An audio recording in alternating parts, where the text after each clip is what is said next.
രാജ്യമേറെ ആകാംക്ഷയോടെ കാത്തിരിക്കുന്ന കേന്ദ്ര ബജറ്റ് അവതരണത്തിന് ഇനി ഏതാനും ദിവസങ്ങൾ മാത്രം ബാക്കി.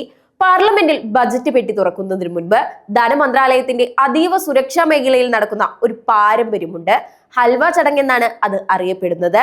ഡൽഹിയിലെ നോർത്ത് ബ്ലോക്കിന്റെ ബേസ്മെന്റിൽ നടക്കുന്ന ഈ മധുരമുള്ള ചടങ്ങ് കേവലം ഒരു ആഘോഷം മാത്രമല്ല, മറിച്ച് ലോകത്തിലെ തന്നെ ഏറ്റവും വലിയ സാമ്പത്തിക പ്രഖ്യാപനങ്ങളിലൊന്നായ ഇന്ത്യൻ ബജറ്റിന്റെ അവസാനഘട്ട ഒരുക്കങ്ങളുടെ ഔദ്യോഗിക തുടക്കം കൂടിയാണ്. മാസങ്ങളോളം നീണ്ട കഠിനാധ്വാനത്തിന് ശേഷം ബജറ്റ് രേഖകൾക്ക് അന്തിമ രൂപം നൽകുന്ന ഉദ്യോഗസ്ഥരെ അഭിനന്ദിക്കാനാണ് ധനമന്ത്രിയുടെ നേതൃത്വത്തിൽ ഹൽവ വിതരണം ചെയ്യുന്നത്. വലിയൊരു ചീനച്ചട്ടിയിൽ തയ്യാറാക്കുന്ന ഹൽവ ധനമന്ത്രി നേരിട്ട് ഉദ്യോഗസ്ഥർക്ക് വിളമ്പുന്നു.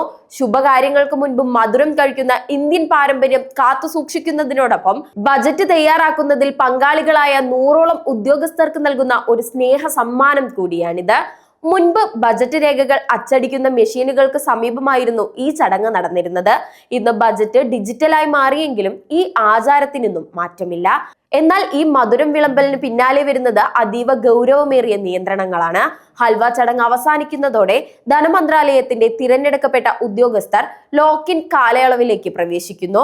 ബജറ്റ് പാർലമെന്റിൽ അവതരിപ്പിക്കുന്നത് വരെ ഇവർ നോർത്ത് ബ്ലോക്കിലെ ബേസ്മെന്റിൽ പുറം ലോകവുമായി യാതൊരു ബന്ധവുമില്ലാതെ കഴിയണം. സ്വന്തം കുടുംബാംഗങ്ങളെ ഫോണിൽ വിളിക്കാനോ കാണാനോ ഇവർക്ക് അനുവാദമില്ല. ബജറ്റ് വിവരങ്ങൾ ഒരു ചെറിയ രീതിയിൽ പോലും ചോരാതിരിക്കാനുള്ള കനത്ത സുരക്ഷാ ക്രമീകരണമാണിത്.